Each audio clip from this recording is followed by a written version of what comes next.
Olá, meu nome é Fernanda Gonçalves e nesse vídeo eu quero abordar as características do inquérito policial militar. Esse é um tema cobrado em todos os concursos de ingresso nas carreiras militares, bem como nas Forças Armadas. O inquérito policial militar, ele vem disciplinado no Código de Processo Penal Militar, entre os artigos 9º ao 28. O Código de Processo Penal Militar, ele conceitua os institutos lá tratados. E com o inquérito policial militar não é diferente. A sua finalidade pode ser extraída pela leitura do artigo 9º, que estabelece: o inquérito policial militar é a apuração sumária de fato que, nos termos legais, configura crime militar e de sua autoria. Tem o caráter de instrução provisória, cuja finalidade precípua é administrar elementos necessários à propositura da ação penal. A finalidade do inquérito policial militar ela é bem semelhante ao do inquérito policial comum. O IPM pode ser conceituado como sendo um procedimento inquisitorial administrativo, ou seja, não há observância do princípio do contraditório e da ampla defesa nesta fase, de caráter informativo, visando a apuração dos crimes militares e sua respectiva autoria. É interessante fazer uma primeira observação com relação às transgressões disciplinares. As transgressões disciplinares, elas são apuradas mediante a instauração de um processo administrativo. E por isso mesmo, tem que ser observado o mandamento constitucional previsto no artigo 5º, inciso 55, que determina que aos processos administrativos tem que ser observado o princípio do contraditório e da ampla defesa. Então, as transgressões disciplinares, que elas vão verificar a conduta civil e administrativa do militar, lá tem que ser instaurado um processo administrativo e, como tal, tem que ser observado o princípio do contraditório e da ampla defesa. Aqui, nós estamos tratando do inquérito policial militar. O inquérito policial militar vai verificar se há elementos de autoria e materialidade com relação a crimes militares. E sendo um procedimento inquisitorial, o contraditório e a ampla defesa, eles são aplicados de forma diferida. Uma coisa não se confunde com a outra, justamente em nome da tríplice responsabilidade. O IPM possui as mesmas características do inquérito policial comum. São elas: é um procedimento escrito. Tal característica vem estampada no artigo 22 do Código de Processo Penal Militar, que estabelece: o inquérito será encerrado com minucioso relatório em que seu encarregado mencionará as diligências feitas, as pessoas ouvidas e os resultados obtidos, com a indicação do dia, hora e lugar onde ocorreu o fato delituoso. Em conclusão, dirá se há infração disciplinar a punir ou indício de crime, pronunciando-se, neste último caso, justificadamente sobre a conveniência da prisão preventiva do indiciado nos termos legais. O encarregado mencionado neste artigo 22 do CPPM, ele está previsto no artigo 15 do Código de Processo Penal Militar, que nos esclarece: será encarregado do inquérito, sempre que possível, oficial de posto não inferior a capitão ou capitão-tenente, e, em se tratando de infração penal contra a segurança nacional, ser-lo-á, sempre que possível, oficial superior, entendida em cada caso a sua hierarquia, se oficial ou indiciado. A hierarquia e a disciplina são os postulados básicos do militarismo, né? Existe uma discussão na doutrina acerca da possibilidade ou não da utilização de recursos de gravação audiovisual no curso das investigações policiais. O promotor de justiça militar, Renato Brasileiro, admite a utilização no que tange ao inquérito policial comum, entendendo que a matéria só não está disciplinada no Código de Processo Penal Comum, porque este data de 1º de janeiro de 1942. Mas que, se for feita uma aplicação analógica do parágrafo 1º do artigo 405 daquele diploma legal, seria possível essa utilização.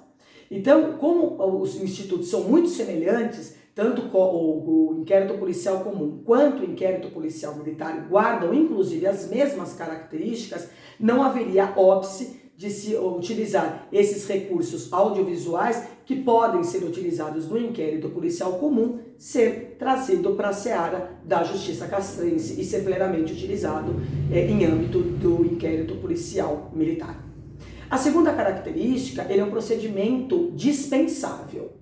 Como a finalidade do inquérito policial militar é justamente a colheita de elementos de informação para que o titular da ação penal, leia-se Ministério Público, possa exercer o ius persequente in iudicio, ou seja, possa promover a ação penal, se o titular da ação penal já tiver elementos suficientes para sua movimentação em juízo, o inquérito policial militar será plenamente dispensável.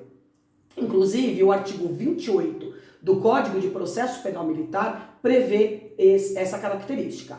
Determina: o inquérito poderá ser dispensado sem prejuízo de diligência requisitada pelo MP. A linha A, quando o fato e sua autoria já estiverem esclarecidos por documentos ou outras provas materiais. A linha B, nos crimes contra a honra, quando decorrerem de escrito ou publicação cujo autor esteja identificado. E a linha C, nos crimes previstos nos artigos 341 e 349 do Código Penal Militar.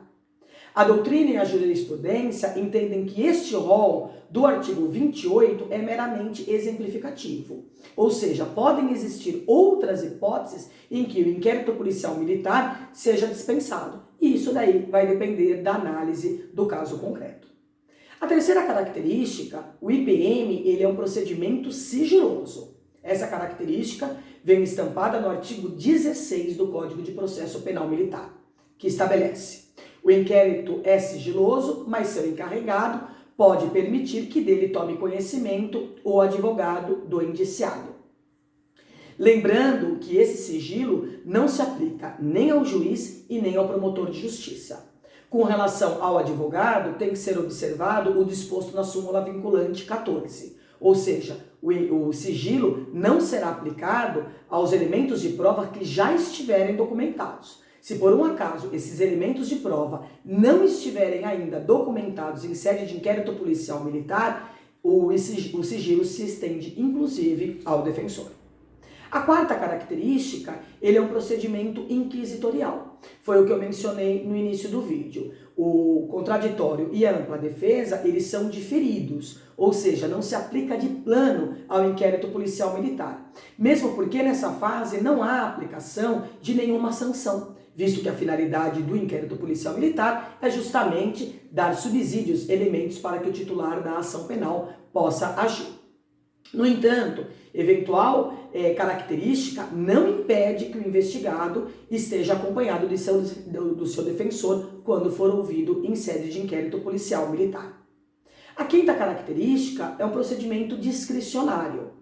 O encarregado, ele deverá conduzir as investigações de maneira discricionária, de acordo com as peculiaridades do caso concreto. Não se exige, neste momento, o mesmo rigor procedimental que ocorre na fase judicial. Os artigos 12 e 13 do Código de Processo Penal Militar trazem um rol exemplificativo de diligências que podem ser determinadas pelo encarregado. Sendo este rol exemplificativo, o encarregado poderá determinar a realização de outras diligências que entender necessária. Inclusive, o parágrafo único do artigo 13 do Código do Processo Penal Militar autoriza tal realização. Estabelece: para verificar a possibilidade de haver sido a infração praticada de determinado modo, o encarregado do inquérito poderá proceder à reprodução simulada dos fatos, desde que não contrarie a moralidade ou a ordem pública, nem atente contra a hierarquia ou a disciplina militar.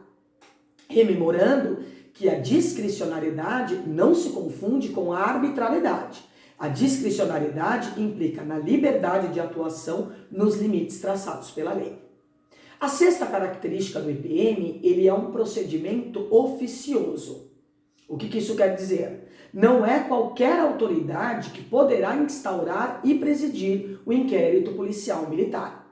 No inquérito policial comum, a autoridade é o delegado de polícia. No inquérito policial militar, tal autoridade é chamada de encarregado. O próprio Código de Processo Penal Militar disciplina duas figuras específicas. O encarregado vem disciplinado no artigo 15 e o escrivão vem disciplinado no artigo 11, respectivamente.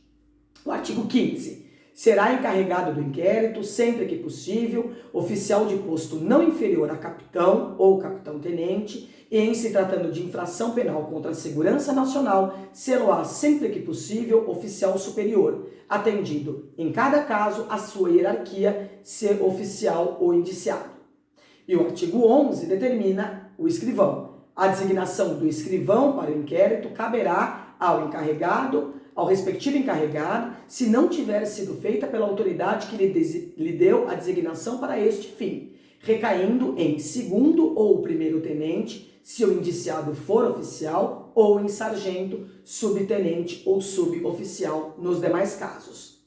Portanto, a designação ela vai depender da pessoa a ser investigada, nos moldes do parágrafo do artigo 7º do Código de Processo Penal Militar.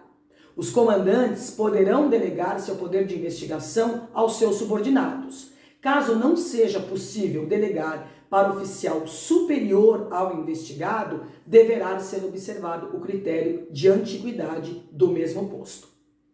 Quando o investigado for da reserva ou reformado, prevalecerá a hierarquia da investigação. Mas, se for do mesmo posto, a antiguidade não precisará ser observada. Por exemplo, se o investigado for civil ou praça, o encarregado será preferencialmente um capitão, mas nada impede que seja tenente. Os aspirantes a oficial, guarda, os cadetes não podem ser encarregados porque eles não são oficiais. E o escrivão será um subtenente, um suboficial ou um sargento. Agora, se o investigado for um oficial, o encarregado será um oficial do posto superior, ou se não tiver, um oficial mais antigo do mesmo posto. O escrivão será no mínimo um segundo tenente. Não precisa ser de posto superior, nem o mais antigo no posto. Se o investigado for um oficial do posto superior ou mais antigo que o encarregado, se no curso do inquérito policial militar se verificar esta situação, e essa previsão ela vem contida no parágrafo 5º do artigo 10 do Código de Processo Penal Militar, deverá ocorrer a delegação a um outro oficial, nos moldes do parágrafo 2º do artigo 7º do CPPM. Se o investigado for um oficial geral, o fato deve ser comunicado ao ministro de Defesa ou comandante para que se adote as providências cabíveis nos termos do artigo 10, parágrafo 4º do Código de Processo Penal Militar. A sétima característica, o IPM é um procedimento indisponível. Essa característica ela vem elencada no artigo 24 do Código de Processo Penal Militar, que estabelece: a autoridade militar não poderá mandar arquivar os autos de inquérito, embora conclusivo da inexistência de crime ou de inimputabilidade do indiciado. Se o encarregado entender que é caso de instauração do inquérito policial militar, mesmo que no final se conclua pela atipicidade da conduta praticada, ele não poderá mandar arquivar os autos do IPM, devendo fazer a remessa ao titular da ação penal, que, se assim entender necessário, fará a devida promoção de arquivamento. Aliás, o parágrafo 2º do artigo 25 do Código de Processo Penal Militar estabelece que o Ministério Público poderá requerer o arquivamento dos autos se entender inadequada a instauração do inquérito. Como é o Ministério Público o titular da ação penal, somente ele pode fazer a devida promoção de arquivamento. A oitava característica, ele é um procedimento temporário. O aspecto temporal vem previsto no artigo 20 do Código de Processo Penal Militar.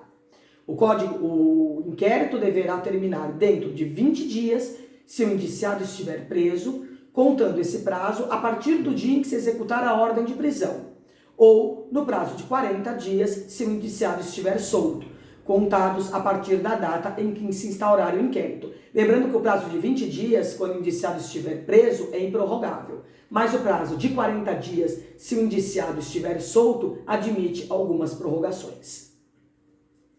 Por que tem esse aspecto temporal aplicado ao inquérito policial militar? Porque a própria Constituição Federal, ela prevê a razoável duração do processo. Então, se o processo em si tem que ter uma duração razoável, o inquérito policial tem que seguir a mesma sorte. É interessante fazer uma última observação, finalizando esse vídeo, que é com relação à função preservadora do inquérito policial militar. Ou seja, a instauração de um inquérito policial, seja comum, seja militar, ele serve para investigar a suposta prática delitiva e a respectiva autoria. E isso é de suma importância, visto que sua existência prévia inibe a instauração de um processo penal comum ou militar infundado, sem provas, leviano, o que poderia ocasionar prejuízos irreparáveis à liberdade do inocente. Por isso, esse trabalho exercido pelos encarregados é importantíssimo. O inquérito policial militar, ele é cobrado em todos os editais de concurso de ingresso para as carreiras militares e realmente a sua leitura e seu estudo aprofundado é imprescindível. Desejo a todos bons estudos.